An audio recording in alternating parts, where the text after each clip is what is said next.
Hello, my name is Professor TK the Chemist. So, the importance of water. Speaking of water, which is something that we should take daily, there are things that you're going to learn that you did not know as it relates to that topic. The overview topics that we're going to discuss deals with polarity of water, adhesive and cohesive properties of water, heat and energy properties, water as a solvent, and its connections to the nurse and healthcare profession so that you guys can understand why we need to know how water relates to the medical field. Let's get into it. The polarity of water is defined as a polar molecule, meaning it has a partial positive charge on one end, hydrogen atoms, and a partial negative charge on the other end, oxygen atoms. And what you will see on the screen is an example of these polar bonded molecules. So when you have your hydrogens attached to your oxygen molecule, you're forming a polar bond. And why is that? Because of the slightly negative charge of oxygens due to its higher electronegativity. Hydrogen atoms have a slight positive charge. Now, as a visual, let me find this here on my desk. Give me one second. This is the visual here. As you take a look, okay, you will notice that there is the oxygen molecule in the middle, and then which is red, and then you have your two white molecules on the ends. This deals with the polarity of water, how there's a tug of war for that atom that's in the middle, that oxygen atom that's in the middle. So it's battling both ends of hydrogens. Just a little fun side to observe. Hydrogen bonding. Hydrogen bonding is when the polarity allows water molecules to form hydrogen bonds with each other. The importance of this shows you how it has high surface tension, capillary actions, and other unique properties. Now, when you talk about covalent bonds, this is when you have a non-metal element attached to another non-metal element. And in this particular case, you have hydrogen attached to oxygen. Both of those are non-metal elements. But to be more specific, when we say polar covalent bonds, that just simply means that one is positive and the other one is negative, and they're both nonmetals, such as this case here with hydrogen and oxygen being attached to each other. If we discuss hydrogen bonding, those would be nonpolar covalent bonds because they're both positive positives, or basically the same element attached to itself. There are 7 elements on the periodic table that are classified as such in terms of being nonpolar covalent bonds. So if you have an element that is attached to itself, that's nonpolar covalent. Hydrogen, oxygen, iodine, bromine, chlorine, fluorine, just to name those few.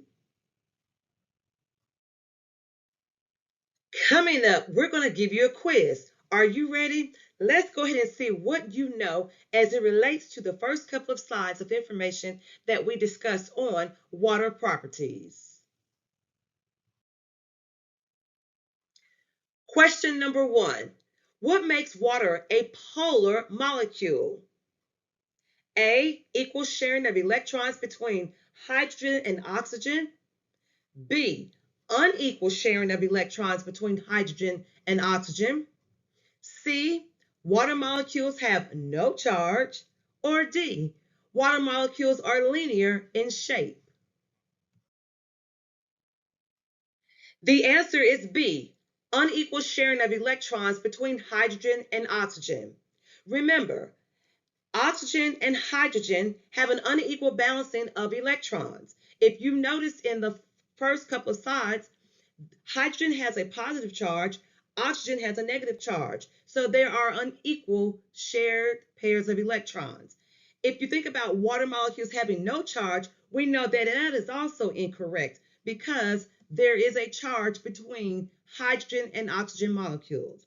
And then for letter D, where it says water molecules are linear in shape, that is also incorrect. Water molecules are actually bent in shape. Question 2. Which property of water allows it to form hydrogen bonds?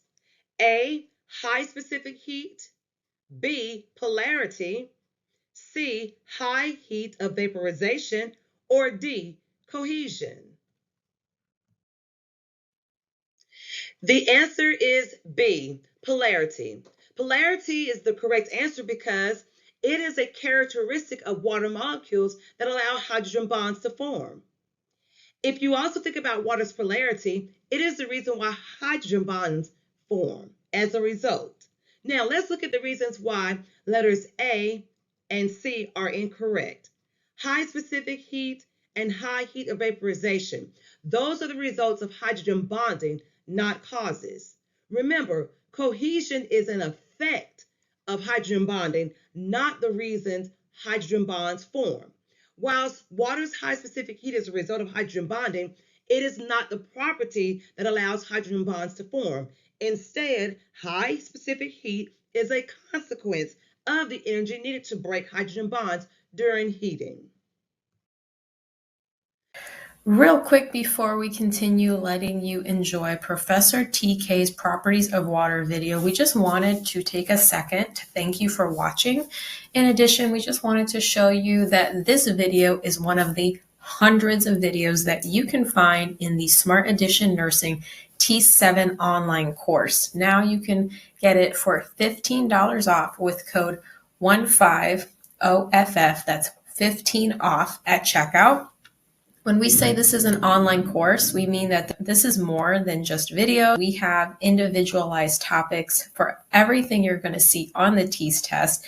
As you see here on the left-hand side, not just science, but we also have everything you need to study for the English, math, and reading section. Every single lesson includes videos, interactive practice questions, flashcards, and written lessons. And lastly, you'll see that each and every single one of our topics also includes an individualized question bank. This allows you to get more intentional with your studying. When you take a practice test and you identify an area like chemical solutions as a weakness, you can go in and answer questions just on chemical solutions. Each one of our practice questions also includes a video explanation. So we hope you enjoy the rest of the video. And if you like what you're experiencing here and you like what you see, remember to head over to smartadditionacademy.com and use code 15OFF at checkout for $15 off your first month. Or as a reminder, you can use the T7 online course on your browser as well as your mobile app. And you can also get our printed study guidebook. Happy studying! Cohesion and adhesion. One thing you need to remember is that cohesion is basically the attraction between water molecules due to hydrogen bonding. It's just that simple. But adhesion means it's the attraction between water molecules and other substances. So, as an example, when we think about cohesion, this is like the property that's crucial for processes like water transport in plants. And whereas adhesion is where you have water molecules that also stick to other substances. So this property helps water to climb up plant roots and stems. Again, if we think about cohesion, that results in high surface tension. So some examples or real life examples of cohesion, think about water droplets that form beads on a surface, or surface tension allowing insects to walk on water. Adhesion, they're responsible for capillary actions.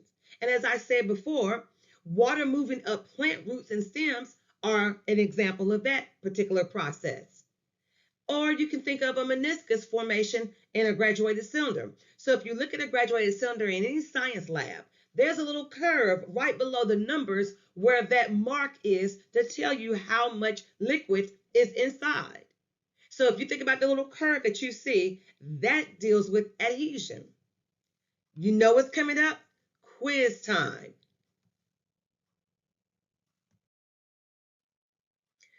Question 3. What is cohesion? A, Attraction between water molecules and other substances. B, attraction between molecules of different substances. C, attraction between water molecules. Or D, water's ability to dissolve other substances. The correct answer is C, attraction between water molecules. Remember, cohesion is the attraction between water molecules due to hydrogen bonding, whereas for adhesion, it's the attraction between water molecules and other substances. So for letter A and letter B, where they tell you that attraction between water molecules and other substances and attraction between molecules of different substances describes adhesion, not cohesion. Water's ability to dissolve other substances, which is the answer for letter D, describes solvent properties of water, not cohesion. So again, letter C, attraction between water molecules is the reason, because water molecules between each other simply means cohesion due to hydrogen bonding. Question number 4. Which of the following is an example of adhesion? A, water forming droplets on a leaf. B, water forming a meniscus in a graduated cylinder. C, water molecules bonding to each other. Or D, ice floating on water. The correct answer for question 4 is B, water forming a meniscus in a graduated cylinder. Here's why. Water forming droplets on a leaf and water molecules bonding to each other are examples of cohesion. That's why letter A and letter C are incorrect. And for letter D, ice floating on water, that's due to density differences between solid and liquid water, not dealing with adhesion. Now, you just took a 4-question quiz on properties of water so far and what you've learned about cohesion and adhesion.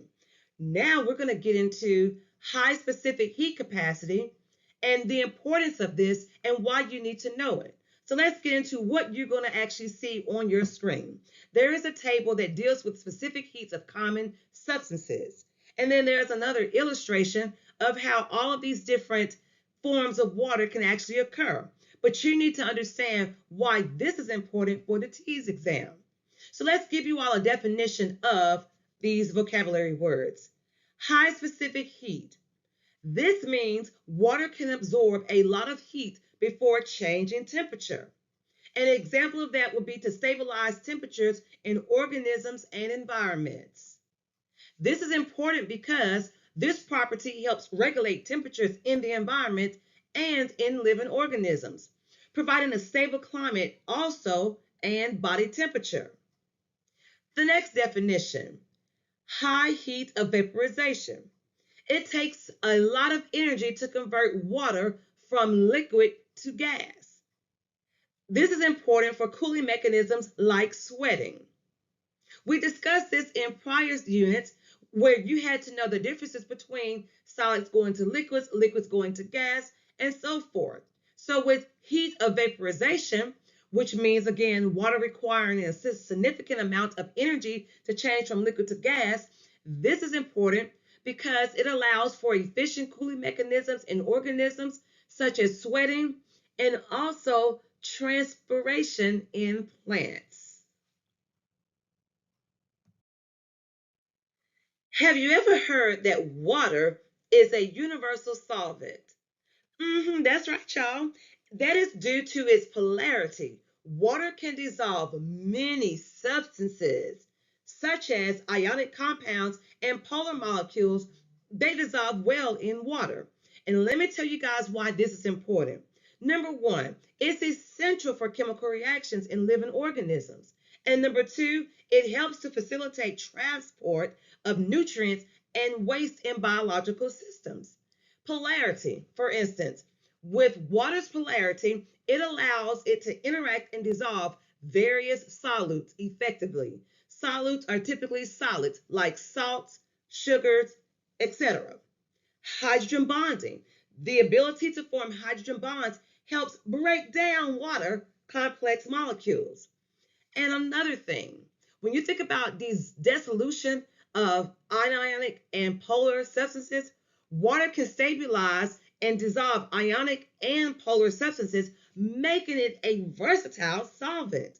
Y'all, when you talk about water, you think, gosh, not only should we drink it, a side note, you have to be very cautious also when you're drinking a lot of water, because water, while we say it's a universal solvent, it can also play a role in having one deplete a lot of the minerals that your body needs. So if you're taking medication and you're drinking too much water, you may have a downside in terms of dissolving too many of the minerals and important properties of that medication. Now, when I mentioned how polarity of water allows water molecules to surround and interact with other solutes, effectively dissolving them, think about salt, okay? When you have salt, adding it to water, the positive part of water molecules, like the hydrogens, surrounds the chloride ions. And then the negative part of oxygen surrounds the sodium ions. And that leads to the dissolution of salt. Tongue twister. Now, you also should know that water's ability to form hydrogen bonds enhances its solvent properties. Why? Well, again, hydrogen bonds are weak attractions between the hydrogen atom of one water molecule and the oxygen atom of another.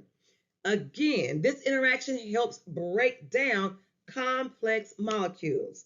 Another great example of this is sugar water. Now, the reason why I bring up sugar water is because so many people love to add sugar to Kool-Aid or to their tea. Sugar dissolves in water. Why? Because water molecules form hydrogen bonds, and the hydroxyl groups, the OH in water, pulls those sugar molecules apart into individual glucose or fructose molecules. In case you didn't know, now you know. And lastly, many minerals and nutrients such as calcium and potassium dissolve in water, making it crucial for biological processes like nutrient transport in blood and cellular functions. You know what time it is? Quiz time. Question 5. Why does water have a high specific heat? A, because it is a polar molecule. B, because it forms hydrogen bonds. C, because it can dissolve many substances. Or D, because it has a high heat of vaporization. The answer to question 5, why does water have a high specific heat, is B, because it forms hydrogen bonds. Let's take a look at why the other answer choices are incorrect. Letter A, because it is a polar molecule. Well, polar molecules and solvent properties are important characteristics of water, but do not directly explain its high specific heat. For letter D, where it says, because it is a high heat of vaporization, high heat of vaporization is a result of hydrogen bonding, but not the cause of high specific heat. And then letter C, because it can dissolve many substances. Well, let's go a little further with that particular answer. B says because it forms hydrogen bonds, that is the primary reason, because water has a high specific heat as they require considerable amounts of energy to break and absorb heat without a large temperature change.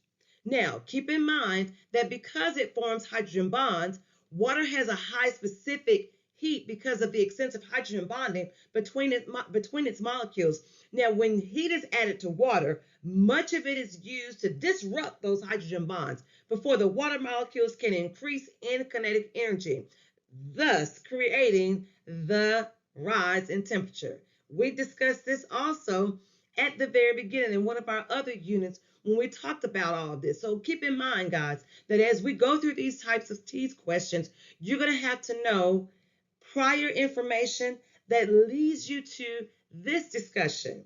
There's connections between each unit on your test, okay?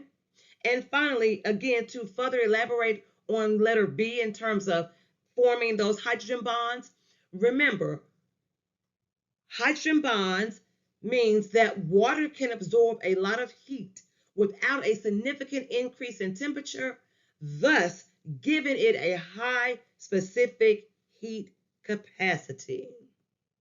Now, speaking of that, we're going to take a look at a chart that deals with high specific heat capacity and what it means in terms of solubility and temperature. Stay tuned. Here is your last question within this category. Question 6. Why is water considered the universal solvent? Is it because of A, because it can dissolve only polar substances? B, because it can dissolve only non-polar substances? C, because it can dissolve many substances, both polar and ionic? Or D, because it can only dissolve gases? The correct answer is C, because it can dissolve many substances, both polar and ionic. Remember, likes dissolve likes. Water is a polar covalent bond. So when you think about polar covalent bonds and ionic bonds, they are similar in terms of positive and negative charges. So when you look at letter B where it says, because it can dissolve only non-polar substances, that is incorrect because polar means positive and negative. Non-polar means they're either both positive positive or negative negative. So we can discount letter B as the answer. Letter A says only dissolve polar substances. No, it can dissolve both polar and ionic. And then letter D says because it can only dissolve gases. Again, that is not true either. Remember, solutes are typically the substances that water tends to dissolve. Solvents, your universal solvent, is water, and it typically, on most occurrences, will dissolve things that are considered to be solute, meaning solids, not gases. Now, you remember when I said this was the last question, right?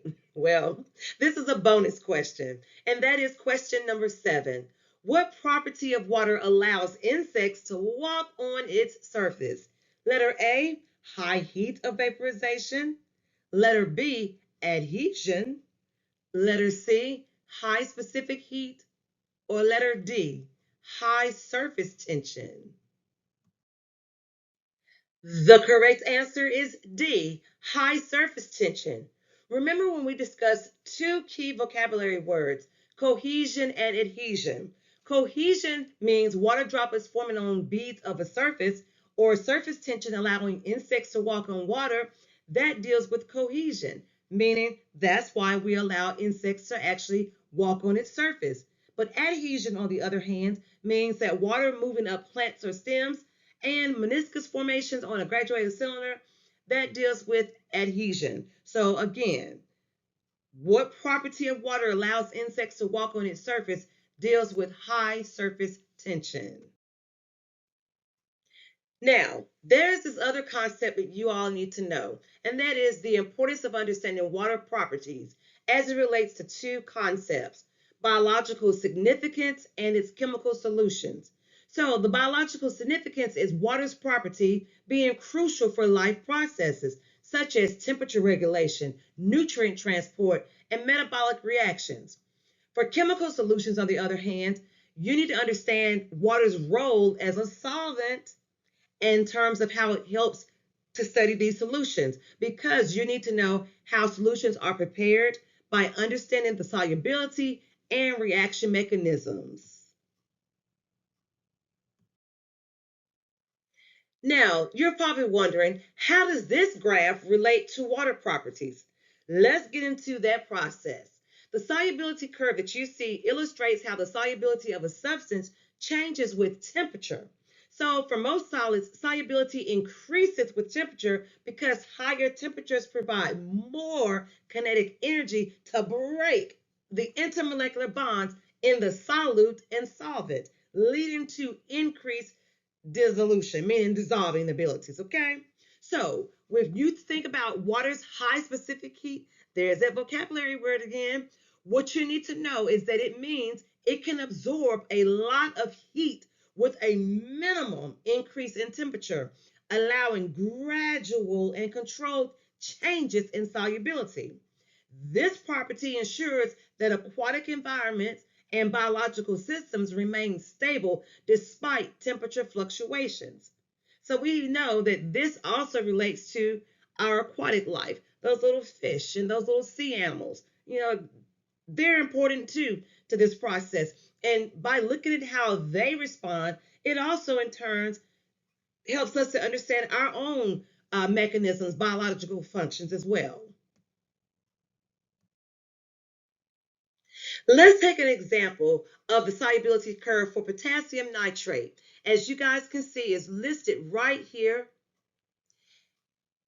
on the curve, and I'm highlighting it now so you all can see that. Right there, it's that bluish line right there, okay? So what you can observe is that the solubility of potassium nitrate, KNO3, in water increases significantly with temperature. So look at the bottom here where your temperature is on the very bottom from 0 to 100 degrees Celsius. The solubility is on the y-axis where you see the grams of the solute per grams of water, okay? So notice those numbers increase. So if we started at like 10 degrees Celsius, as we increase the temperature, the solubility also increases, okay? So that is one thing that you guys can keep in mind, that as water molecules move faster and interact more effectively with potassium nitrate molecules, it's overcoming lattice energy more easily due to that increased kinetic energy. So we have two last questions to ask you as it relates to the solubility curve of various solutes. Question number 8. How does water's polarity affect its ability to dissolve ionic substances? Is it because of A, it decreases solubility, B, it increases solubility by stabilizing ions, C, it has no effect on solubility, or D, it makes water a non-polar solvent? The correct answer is B. It increases solubility by stabilizing ions. Let's explain why the other three answer choices are incorrect to further explain why letter B is the correct answer.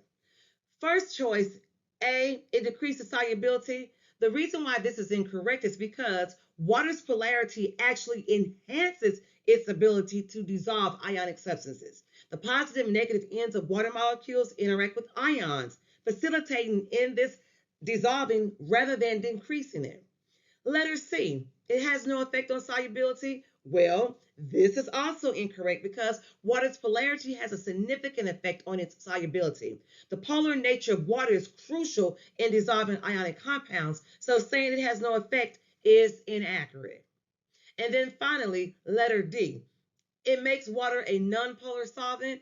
Again, this is incorrect because water is a polar solvent due to its molecular structure. Its polarity is what allows it to interact effectively with other ionic substances, okay? So when we look at letter B and we know that it's increasing solubility by stabilizing ions, remember, water's polarity affects its ability to dissolve ionic substances by stabilizing it. When ionic compounds dissolve in water, the positive ions of the water molecule surrounds that negatively charged ion, and then that negative oxygen atom surrounds the positively charged ions. So again, this process helps to separate and disperse ions throughout the solution, thus increasing its solubility. And finally, the last question in this series, question number 9. Why does the solubility of most solids increase with temperature in water? Is it because of A, water's density decreases, B, water's hydrogen bonding decreases, C, because higher temperatures increase kinetic energy, breaking intermolecular bonds, or D, because water's cohesive properties decreases? The correct answer is C, because higher temperatures increase kinetic energy, breaking intermolecular bonds. Let's discuss why letters A, B, and D are incorrect so we can further evaluate why C is the correct answer.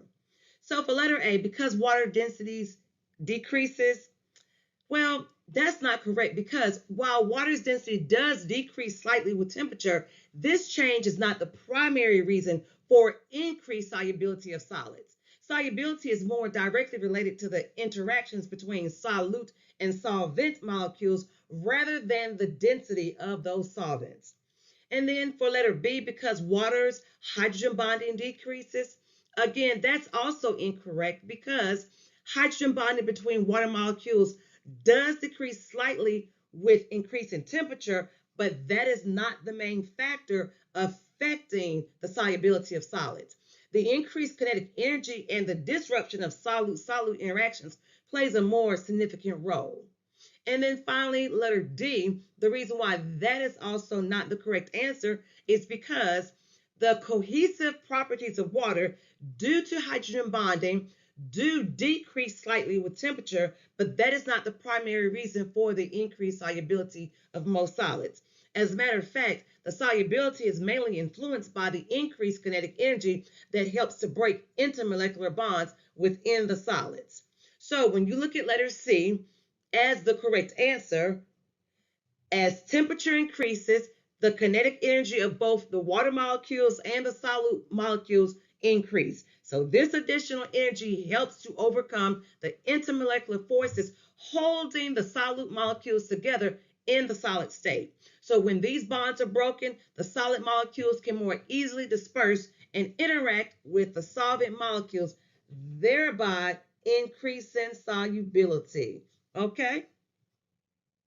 So as we wrap up our questions and on this series, I'm going to give you guys some more practical reasons why this whole unit, while it was very large, why you needed to understand water properties, especially for the TEAS exam.